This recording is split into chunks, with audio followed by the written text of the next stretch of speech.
Argue.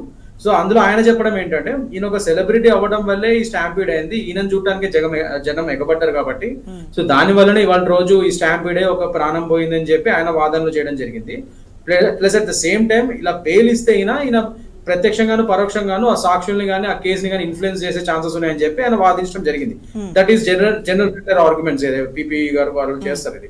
So అలానే ఇక్కడ నిరంజన్ రెడ్డి గారు ఏం చెప్పారంటే ఈయన ప్రత్యక్షంగా పరోక్షంగా చేయడానికి ఫస్ట్ ఆఫ్ ఆల్ ఈ కేసులో ప్రధాన నిందితుడు కాదు, ఈయన A11 ప్లస్ జరిగిన మరణానికి దీనికి ఈయనకి సంబంధం లేదు, ఈయనకు ఆ ఉద్దేశం లేదు, అలా అవుతుందని ఐడియా కూడా లేదు ఈయనకి. ఇదంతా ఒక యాక్సిడెంట్ అయింది, అదంతా బాధాకరం. సో ఈయన అలాంటివి ఏమి చేయడు, ఇన్ఫ్లుయెన్స్ చేయడని చెప్పి వాదనలు గట్టిగా వినిపించడం జరిగింది.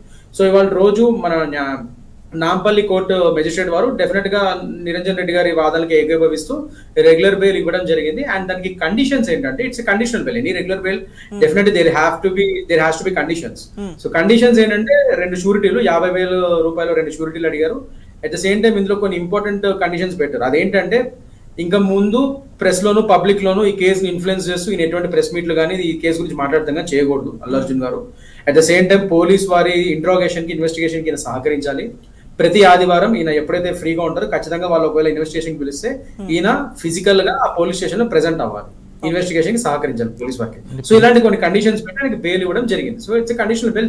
జనరల్ ఏ రెగ్యులర్ బెయిల్ అయినా కండిషనల్ బెయిల్ ఉంటుంది. అలానే అల్లు అర్జున్ గారికి ఇచ్చారు. ఇదేం అతిశయోక్తి కాదు, నేను ఎక్స్పెక్ట్ చేసిందే ఈయనకి రెగ్యులర్ బెయిల్ వస్తుందని అనుకున్నాను. అట్ ద సేమ్ టైం ఇవాళ ఇంకోటి కూడా చెప్తున్నాను లక్ష్మి గారు, ఇందులో ఏంటంటే డెఫినెట్లీ ఈ కేసు కూడా యాజ్ ఐ టోల్డ్ యూ ఈ సెక్షన్స్ రాంగ్ పెట్టారు. సో ఈ కేసు కూడా ఫ్యూచర్ లో నిలవదు, డిస్మిస్ చేసేస్తారు. సో చేస్తే నేను ఫస్ట్ పోలీస్ వారిని కానీ వాళ్ళని కానీ అడిగేది ఏంటంటే మీరు పెడితే కరెక్ట్ సెక్షన్స్ పెట్టి ప్రాసిక్యూట్ చేయండి. కాకపోతే ఇక్కడ ఏంటంటే 6 of sub class 1 death by negligence అనేది ఒక మామూలు సెక్షన్, అది ఓన్లీ 3 ఏళ్ళు జైలు శిక్షనే. మరి ఎందుకు చిన్న సెక్షన్ అని చెప్పి ఇంత పెద్ద కాగ్నిజబుల్ ఆఫెన్సెస్ అంటే పెద్ద సెక్షన్స్ పెట్టారో మనకు తెలియదు మరి. బట్ ఎనీవేస్ సెక్షన్ రాంగ్ పెట్టారు. సో డెఫినెట్ గా ఇప్పుడు బెయిల్ రావడం, బెయిల్ కూడా మీరు చూసారు కదా 105 ఎటరెడ్ కాదని దాని మీద వచ్చింది. ఇంకా ఫ్యూచర్ మీరు ఆలోచించుకోండి.